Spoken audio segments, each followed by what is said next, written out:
everyone. Today I'm going to talk about a topic uh, which has actually shattered me as a counselor, as a psychologist, as a human being. The recent incident of Ghaziabad, Delhi NCR, where three sisters have taken their life, very young souls, between the age group of 11 to 16. Three sisters had decided to suicide. Is life so cheap? Are we failing as a society?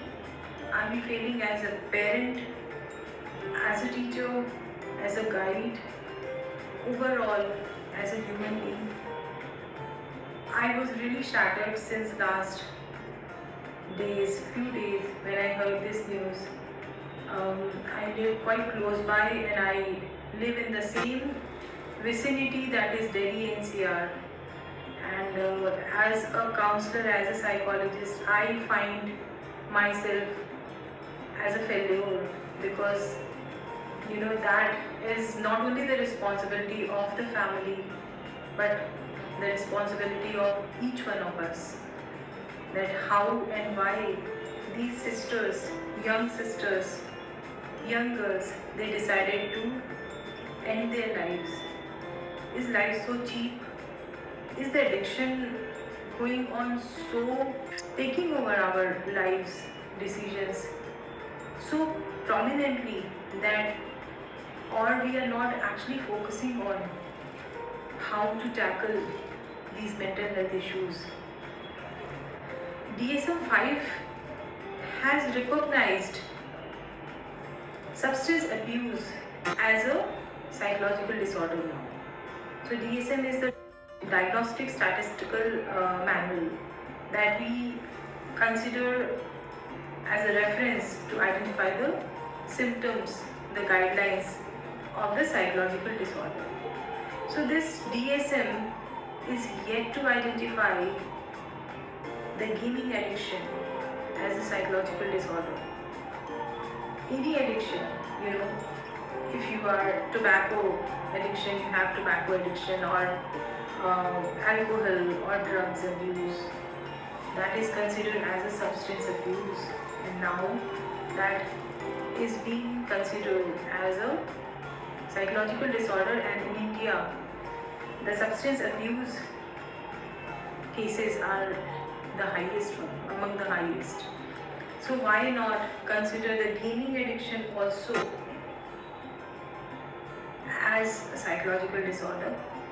It's high time that this should touch the book, touch the statistics, and this will reach the each and every core of the society, the pillars of the society. So we will very easily, we can blame the parents, we can blame the girls of being addicted, but are we able to? Do we have the guts to blame ourselves as the schools, as the teachers, as the counselor? That has really shattered me. And this morning I have written few lines and some article that I thought I should share with you all about the gaming addiction. So gaming addiction, my understanding is about fostering the understanding as a need of the hour.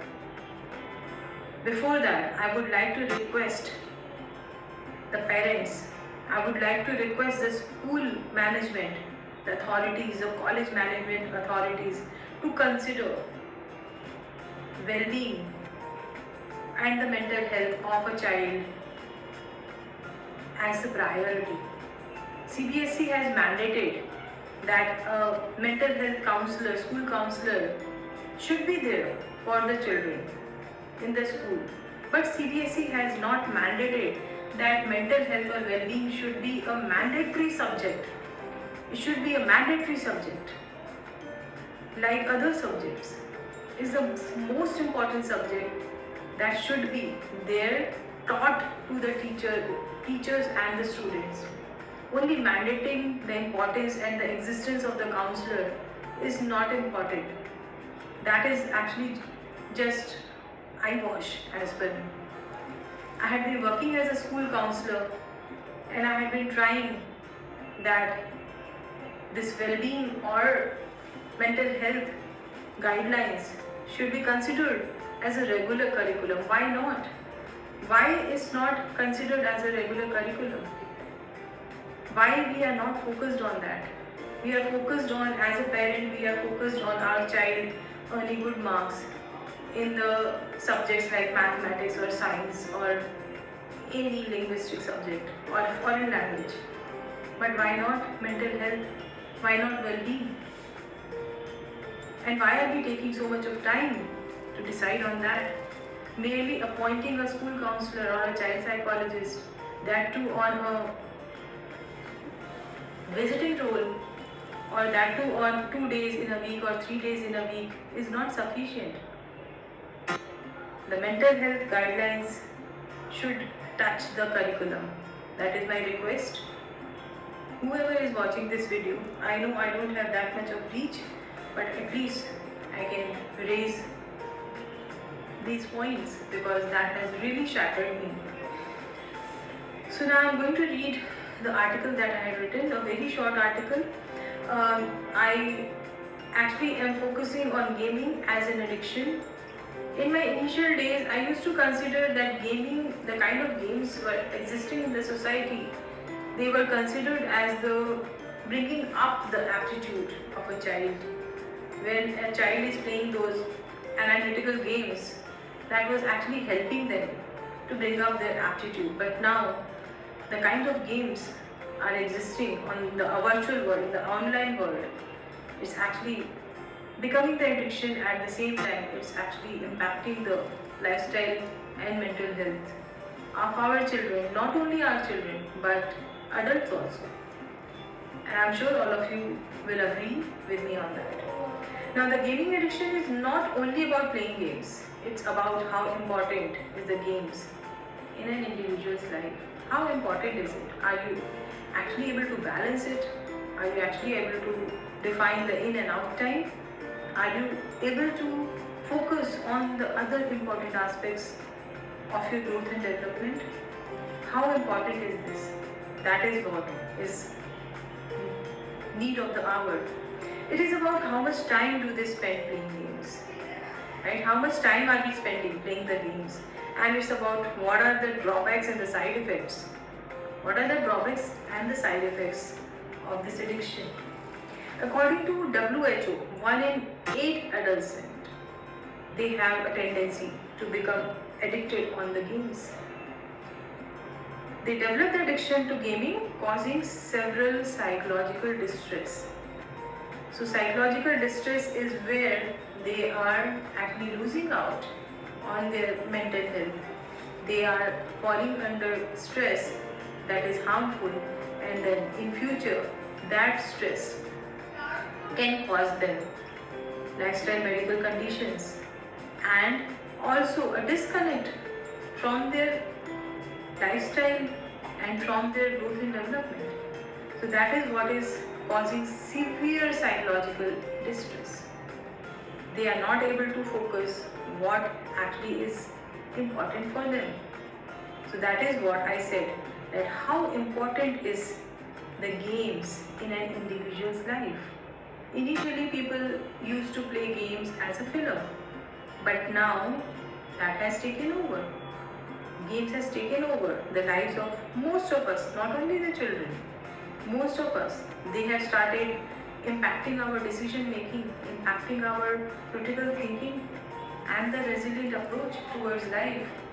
Everything is revolving around the games. Now I want to talk about the dopamine overdose. So what is dopamine?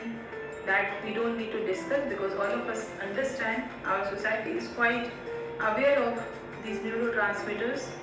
So dopamine overdose leading to schizophrenic symptoms. So that is what my understanding as a counselor, as a psychologist is. My observation is that, the person is not able to think clearly. The person is not able to make informed decisions.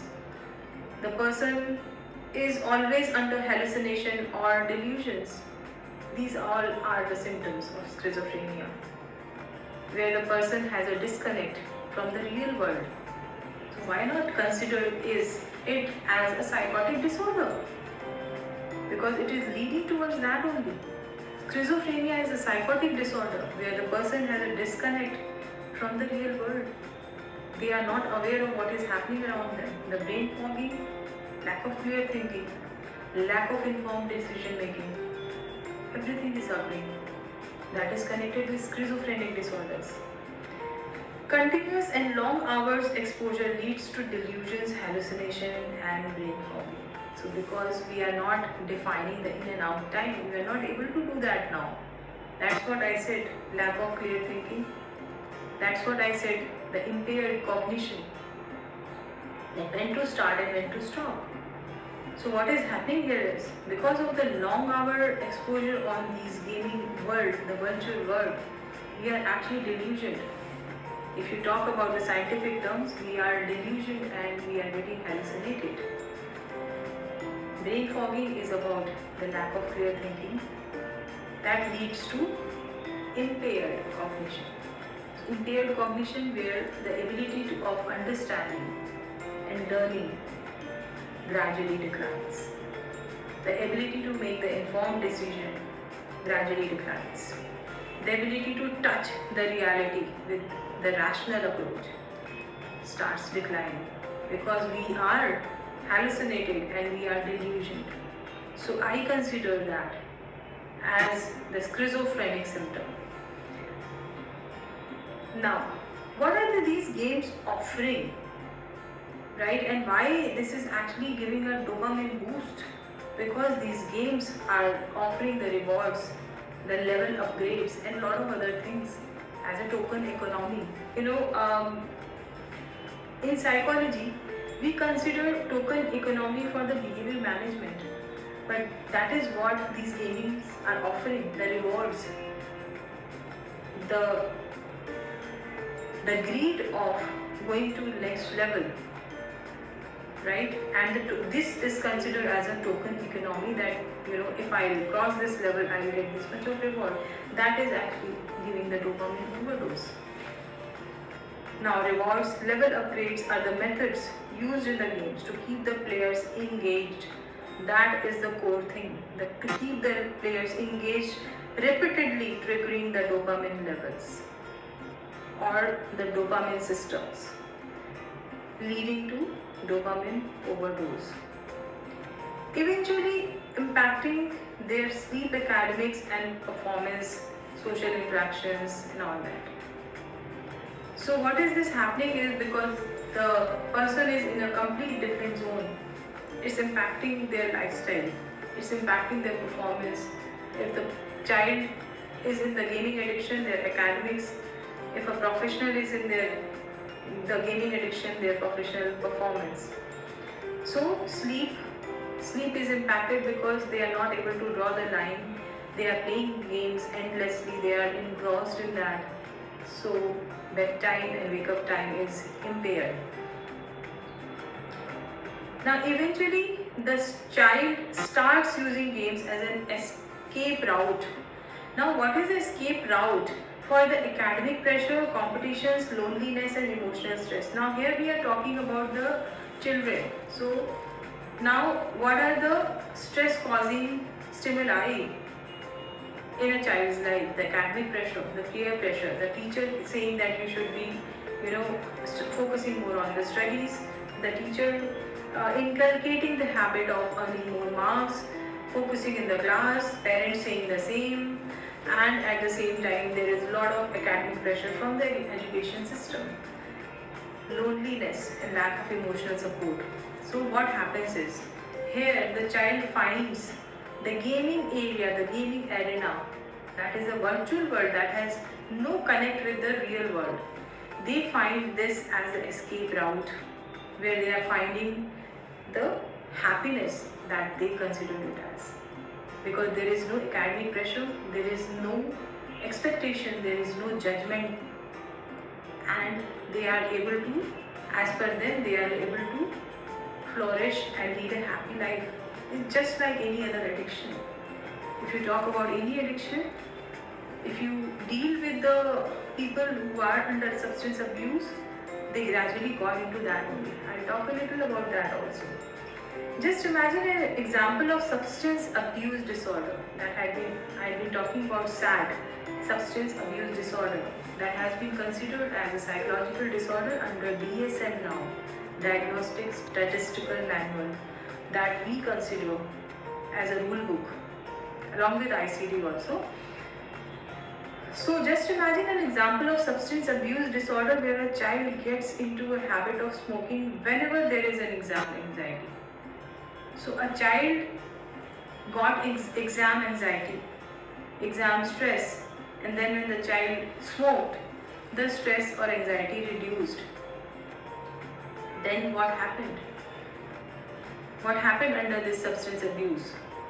Whenever there is anxiety, whenever there is stress, the child is growing up with that habit, and then the child becomes adolescent and the adult is in the trap of this substance abuse, that whenever there will be a firefighting, they look towards smoking as an escape route, because they feel that they are getting rid of all the pressure, all the demands and the judgments through this route, right?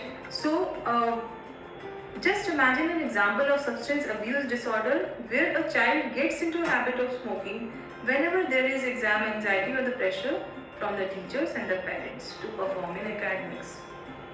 Now the child is addicted for smoking whenever there is a firefighting, conflicts or any pressure in life, right? So here the performance or the decision making, the ability to be resilient to handle any challenge in the life, the ability to handle the adversities in the life is declining, because now they have got a route where that is very easy for them, that this is the pressure, I will go in that route. This is the anxiety and the stress, I will get into that route. Now this leads to chain smoking. In substance abuse, if we talk about the tobacco addiction, same thing happens in gaming also. Now the same theory of addiction through rewards or token economy in the form of an escape route generates the addiction of gaming. That is what I had been talking about.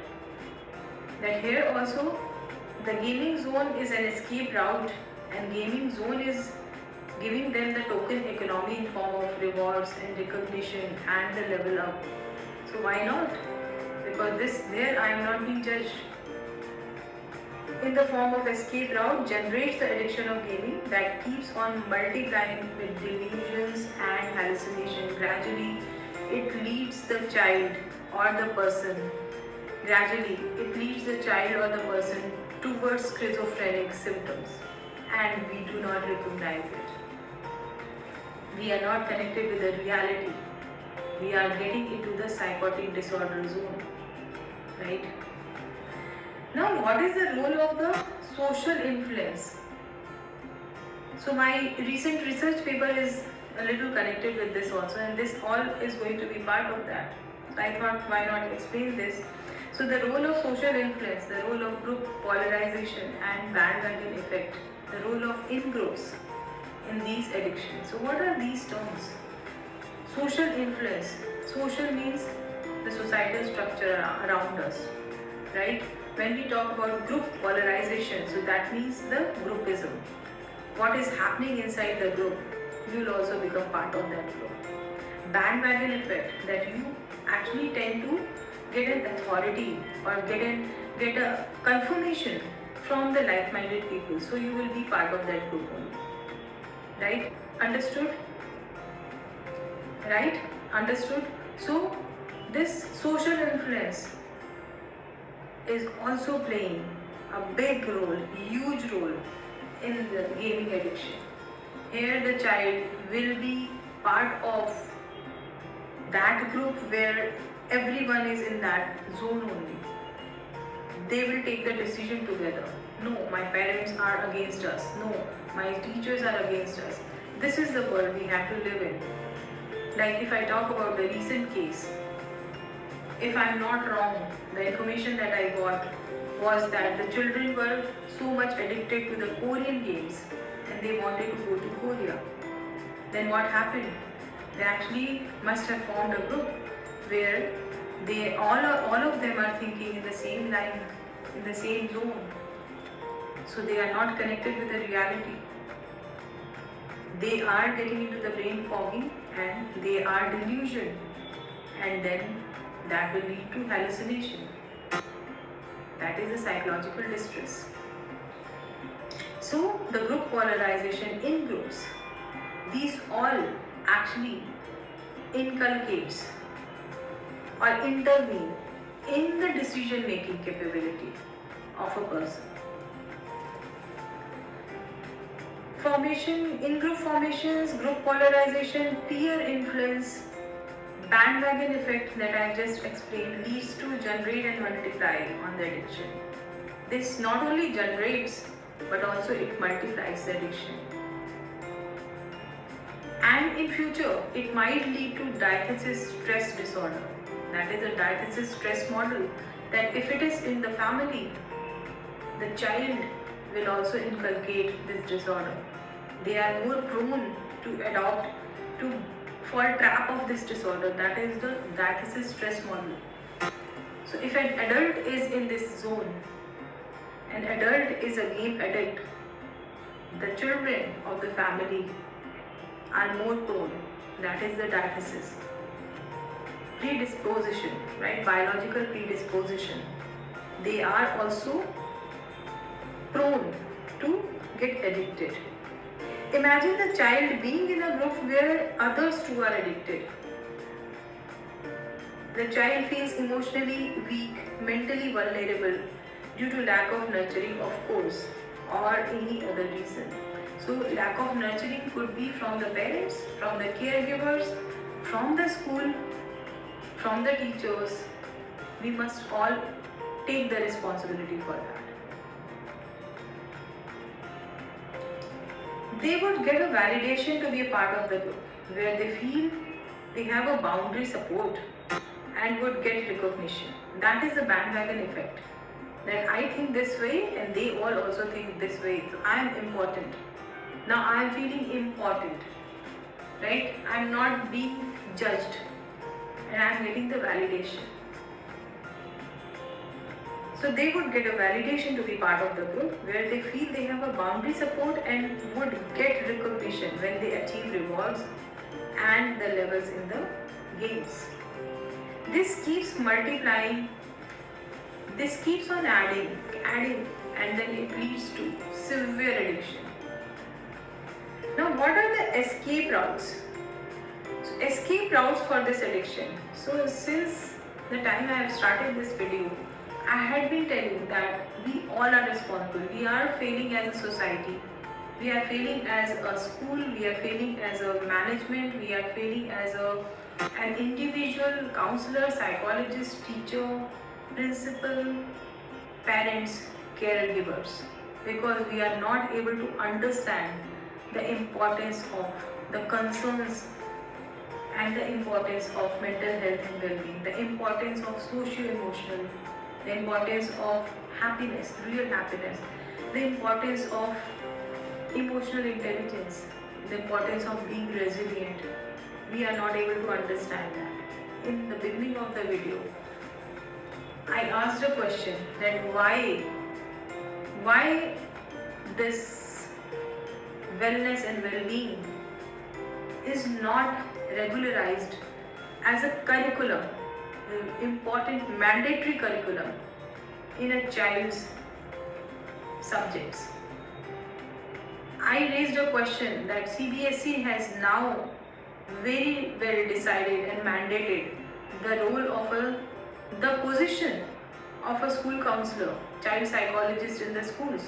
But have they mandated the roles and the protection of the school counselors? Have they mandated that the well-being pattern, the few guidelines of the mental health, a little psychology, little understanding of the emotional intelligence, the resilience, how to handle the situation, what is the importance of it, that should be part of our regular curriculum. So who is stopping? We are learning foreign language, we are learning mathematics, we are learning Vedic maths, we are learning the linguistic part, the language part, science. Sciences we are learning, but why not this?